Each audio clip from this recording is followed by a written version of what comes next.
الحمد لله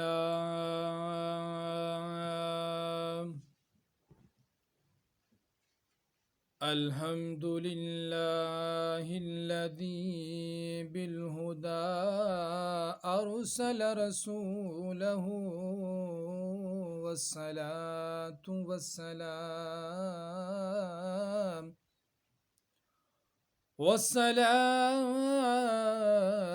والسلام على نبيه الذي أوضح وعلى آله وأصحابه أعد الله لهم نزله وعلى أوليائه الذين جاهدوا في سبيله فأصابوا بفضله. أما بعد فأعوذ بالله من الشيطان الرجيم. بسم الله الرحمن الرحيم. يا أيها الذين آمنوا اتقوا الله وابتغوا إليه الوسيلة وجاهدوا في سبيله لعلكم تفلحون. صدق الله العظيم وصدق رسوله النبي الكريم. برادران اسلام، حضور نبی کریم صلی اللہ تعالی علیہ وآلہ وسلم کی ذات مبارکہ پر درود و سلام کا نذرانہ عقید تو با آواز و بلند پیش کیجیے اور پڑھیے: اللہم صلی علی سیدنا و مولانا محمد وعلی آل و اصحاب سیدنا و مولانا محمد وبارک وسلم علیہ. برادران اسلام، اس وقت دنیا میں جتنے بھی ادیان و مذاہب ہیں، سب کا اصلی مقصد یہی بتایا جاتا ہے کہ انسان اللہ تک پہنچ جائے اور اللہ کا بندہ، اللہ والا ہو جائے. اور یہ واقعہ ہے کہ انسانی ترقی کی سب سے بڑی معراج یہی ہے کہ انسان اللہ تبارک و تعالیٰ کے قریب کی منزل پر فائز ہو جائے. اللہ کی قسم، اگر جمال الہی کی ایک تجلی کسی طالب و مولا کے بندہ نوازی فرما دے تو زمین و آسماں کے خزانوں کی دولتیں اس بندے کی جویتوں پر قربان ہو جائے، اور بڑے سے بڑے تاجدار اس بندے کے دربار میں اپنی مرادوں کی بھیک مانگنے کو سرمایہ افتخار سمجھے. اور اگر اس محبوب بندے کی چوتیوں کا ایک ٹکڑا بادشاہوں اور شہنشاہوں کو نصیب ہو جائے تو وہ اس کو اپنے تاج کا ترہ بنا کر اپنے سر بلندی کی معراج پر وجد و رقص کرے. مسلمانوں، اس بندے کی شان بندگی کا کیا کہنا جو دیدار خداوندی کی دولت لازوال سے مالا مال ہو جائے. سبحان اللہ! ایک انسان اور قرب خداوندی کی معراج، ایک بندہ اور اس کے سر پر دیدار الہی کے شرف کا تاج.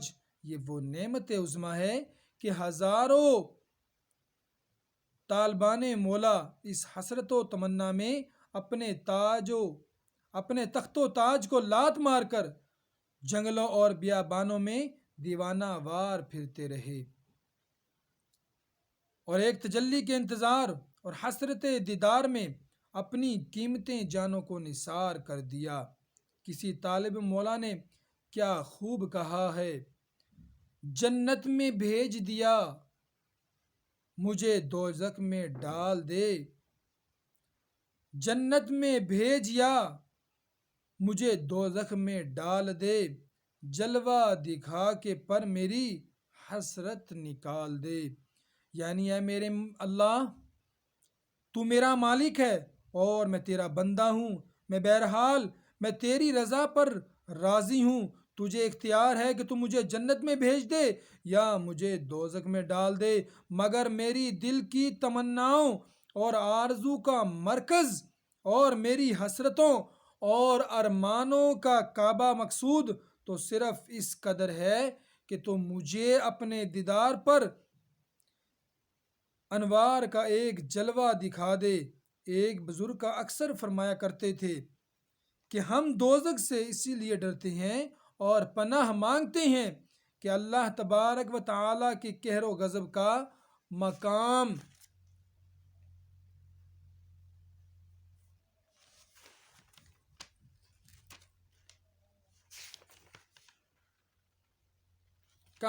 ہے، اور ہم جنت کے مشتاق و طالب ہیں تو صرف اسی لیے کہ وہ مولا کی رضا خوشنودی کا مقام ہے۔ بہرحال جہنم سے بیزاری اور جنت کی طلبگاری دونوں اس جذبے سے ہیں کہ مقصود ذات باری تعالی ہے۔ خیر، میں تو یہ عرض کر رہا تھا کہ اس دنیا میں ہر دین و مذاہب والا اپنا مقصد اصلی یہی بتاتا ہے کہ کسی طرح انسان اللہ تک پہنچ جائے اور کسی طریقے سے اللہ کا بندہ، اللہ والا بن جائے۔ چنانچہ ہر دین و مذاہب والوں نے اپنے اپنے نظریات کے مطابق اللہ تک پہنچنے کا راستہ بتایا ہے۔ دوسرے ادیان مذاہب کے بتائے ہوئے راستے کون ہیں اور کیسے ہیں، میں اس وقت بحث میں پڑھنا نہیں چاہتا، بلکہ میں اس وقت یہ چاہتا ہوں کہ ہمارے مقدس و دین یعنی اسلام نے اللہ تک پہنچنے کا جو سیدھا اور صاف راستہ بتایا وہ آپ کے سامنے پیش کروں۔ برادران اسلام، قرآن مجید کی جو آیت میں نے خطبے کے بعد تلاوت کی، اس میں اللہ رب العالمین جل جلالہ نے اس مضمون کو ارشاد فرمایا کہ اللہ تک پہنچنے کا راستہ کیا ہے اور اللہ کا بندہ بارگاہ کبریا میں کس طرح مقرب ہو کر اللہ والا بن سکتا ہے، اس کا طریقہ کیا ہے۔ چنانچہ ارشاد خداوند کریم ہے کہ یا ایھا الذین آمنوا اتقوا اللہ وابتغوا الیہ الوسیلۃ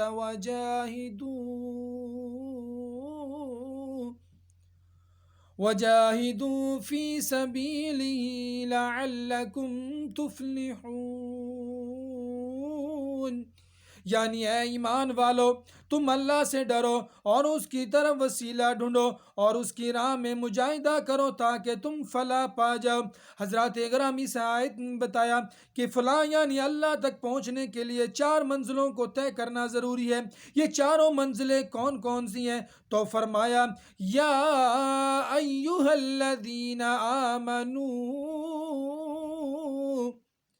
سب سے پہلے ایمان کی منزل ہے، اتقوا اللہ دوسری منزل خوف الہی ہے، وابتغوا الیہ الوسیلۃ تیسری منزل وسیلہ ہے، وجاہدوا فی سبیلہ چوتھی منزل مجاہدہ ہے۔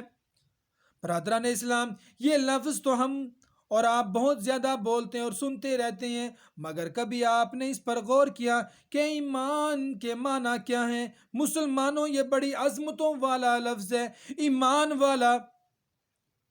اللہ اکبر، کیا چیز ہے ایمان! یہی ایمان ہی تو شریعت و طریقت، حقیقت و معرفت، تمام کمالات و انسانیت کی جان ہے۔ یہی ایمان ہی تو دین محمدی کی رفع شان و عمارت کا سنگ بنیاد ہے۔ یہی ایمان ہی تو وہ دولت بے بہا ہے جس کی تحصیل و بقا کے لیے تمام انبیاء مرسلین محبوس ہوئے۔ اللہ کی قسم، زمین و آسمان سارے جہاں میں ایک مسلمان کے لیے اس سے بڑھ کر کوئی انمول دولت نہیں، مگر افسوس، 100,000 افسوس کہ ہم مسلمان ایمان کو سمجھتے ہی نہیں اور نہ کبھی اس کی حقیقت پر غور ہی کرتے ہیں، بلکہ ہم لوگ اس لفظ کو اس قدر جاوے بے جا استعمال کرنے لگے ہیں کہ سچ پوچھو تو یہ لفظ ہی مردہ ہو کر رہ گیا ہے۔ مسلمان بھائیوں، واقعہ یہ ہے کہ بعض الفاظ غلط استعمال سے مردہ ہو جاتے ہیں۔ دیکھ لیجئے ایک لفظ حق، یہ لفظ کیسا بازون باوزن کس قدر جاندار اور کتنا پرمانہ ہے، مگر آج کل اس کا استعمال اتنا غلط ہونے لگا ہے کہ اللہ کی ہی پناہ کچہری اور تھانے میں چلے جائیں اور بالکل خلاف قانون قطعاً غلط بلکہ حق و انسان کا خون کرنے والا کام کر لیا جائے، اس کے بعد کچہری کا پیشکار اور تھانے کا تھانے دار ہاتھ پھیلا کر کہتے ہیں کہ مولانا صاحب میرا حق تو دیجئے، دیکھا آپ نے لے رہا ہے نا حق، مگر اس کا نام رکھتا ہے حق۔ بتائیے لفظ حق جب غیر معنی میں استعمال ہوا تو یہ لفظ مر گیا یا نہیں؟ بالکل یہی حال لفظ ایمان کا ہے۔ ایک 420 بقا ابلیس کا کافر اگر اتفاق سے اس نے کسی سودے کا دام ٹھیک ٹھیک بتا دیا تو ہم کہنے لگتے ہیں یہ بڑا ایماندار ہے۔ سبحان اللہ، کافر اور ایماندار کہیں لفظ ایمان مر گیا یا نہیں؟ بھلا سوچئے تو صحیح کہ کہاں کفر اور کہاں ایمان۔ برادران اسلام، اصل بات یہ ہے کہ ہم لفظ ایمان کی عظمت و شان سے واقف ہی نہیں، اور ہمارا ذہن اسلامی لفظ کے مفہوم و معنی کی لذتوں سے شوق کو آشنا ہی نہیں۔ اس لیے بڑی ضرورت ہے کہ پہلے ایمان کے معنی سمجھ لیجئے۔ سنیے، ایمان عربی زبان کا لفظ ہے، اس کا اردو میں ترجمہ ہے مان لینا۔ قرآن مجید میں جا بجا آیا ہے آمنو باللہ ورسولی، یعنی اللہ رسول کو مان لو۔ حاضرین کرام، اللہ رسول صلی اللہ تعالی علیہ وآلہ وسلم کو جان لینا اور پہچان لینا یہ اور بات ہے، اور جان پہچان کر پھر دل سے مان لینا یہ اور بات ہے۔ یاد رکھیے کہ اللہ رسول صلی اللہ تعالی علیہ وآلہ وسلم کو صرف جان پہچان لینے سے ہرگز کوئی مومن اور صاحب و ایمان نہیں ہوتا۔ مومن اور صاحب ایمان تو اللہ رسول کو مان لینے سے ہوا کرتا ہے۔ اللہ گواہ ہے، یعرفونہ کما یعرفون ابناءہم،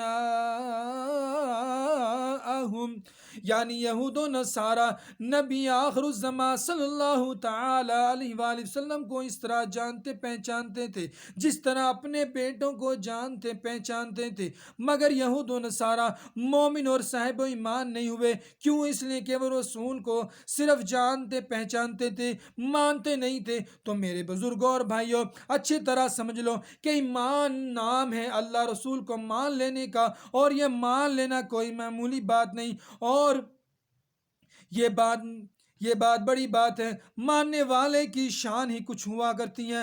مان لیا تو پھر مان لیا۔ ماننے والا جب کسی کو مان لیتا ہے تو پھر دنیا کی کوئی طاقت اس کو برگشتہ نہیں کر سکتی۔ پروانہ شمع کو مان گیا، بلبل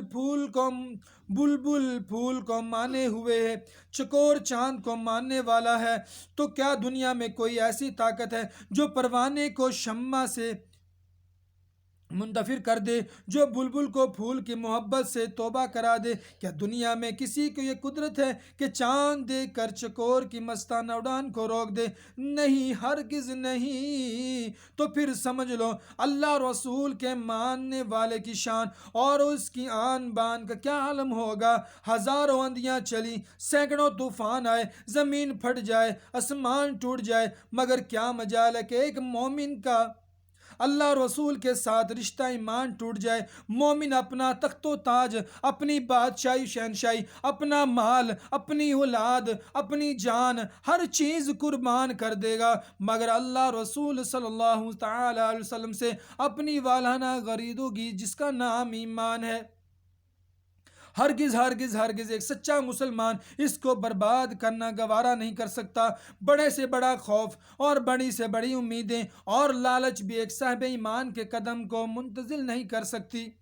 صحابہ کرام رضوان اللہ علیہ مجمعین کی مقدس پیٹھوں پر کوڑے برسائے گئے،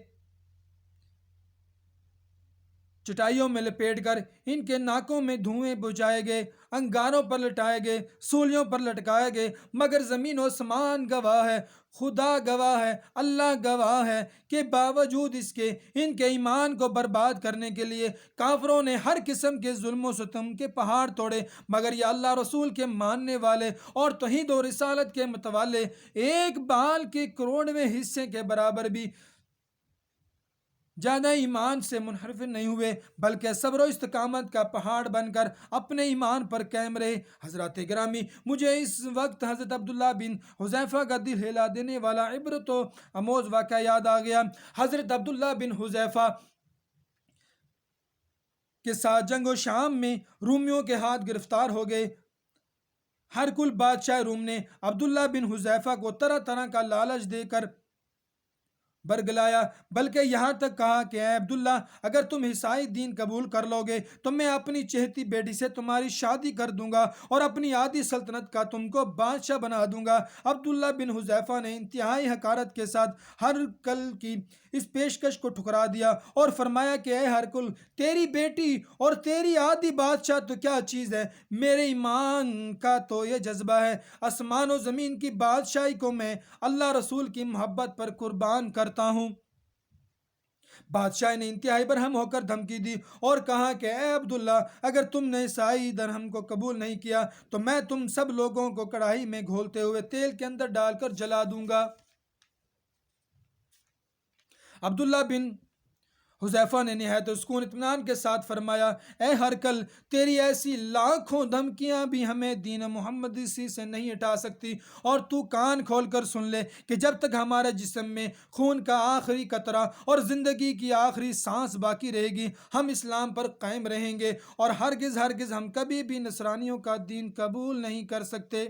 عبداللہ بن حذیفہ کی تقریر سن کر ہرقل ہمارے غصے سے سرخ ہو گیا اور حکم دیا کہ ایک دیگ میں تیل میں ان مجاہد اسلام کو ڈال دیا جائے۔ چنانچہ جب دیگ میں تیل کھولنے لگا تو ہرقل نے کہا کہ پہلے قید خانے سے ایک مجرم کو لا کر عبداللہ بن حذیفہ کے سامنے کھولتے ہوئے تیل میں ڈال دو۔ چنانچہ ایک قیدی کو لایا گیا اور کھولتے ہوئے تیل میں ڈال دیا گیا، اور ایک لمحے میں اس طرح جل بن گیا کہ ہڈیوں کے سوا کچھ باقی نہ رہا۔ اس کے بعد عبداللہ بن حذیفہ کو جلا دو کھولتے ہوئے تیل میں ڈالنا چاہا تو عبداللہ بن حذیفہ رونے لگے۔ اتنے میں ایک قاصد حضرت امیر المومنین عمر فاروق رضی اللہ تعالیٰ عنہ کا خط لے کر ہرقل کے پاس پہنچ گیا، جس میں لکھا تھا کہ اے ہرقل، ان مجاہدین کو آزاد کر دے، ورنہ میں تیرے پاس ایسے جوان مردوں کا لشکر بھیج دوں گا جنہیں کوئی بیوپار اور تجارت ذکر الہی اور نماز سے نہیں روک سکتی۔ ہرقل امیر المومنین حضرت عمر فاروق رضی اللہ عنہ کے فرمان کو پڑھ کر خوف و دہشت سے لرزہ ہو گیا اور عبداللہ بن حذیفہ کو اسی مجاہدین کے ساتھ رہا کر دیا۔ مسلمانوں، دیکھ لو، ایمان پر استقامت کی بدولت عبداللہ بن حذیفہ کی جان بھی بچ گئی اور ان کا ایمان بھی سلامت رہا۔ اللہ تعالیٰ سے دعا ہے کہ ہمیں بھی ایمان پر استقامت دے، دنیا میں رہ کر بھی ایمان پر رہیں، اور انشاءاللہ جب خاتمہ ہو تو پھر بھی ایمان پر ہو، خواہ ہم پر جتنی بھی مشکلاتیں آ جائیں، خواہ کچھ بھی ہو جائے، ہمیں اپنے ایمان پر ثابت قدم رہنا چاہیے اور اللہ کے رسول کی ہر بات کو ماننا چاہیے، ان کی اطاعت کرنی چاہیے۔ اللہ تعالیٰ سے دعا ہے جو کچھ ہم نے سنا اس پر عمل کرنے کی توفیق عطا فرمائے، آمین، بجاہ النبی الامین صلی اللہ تعالی علیہ وآلہ وسلم۔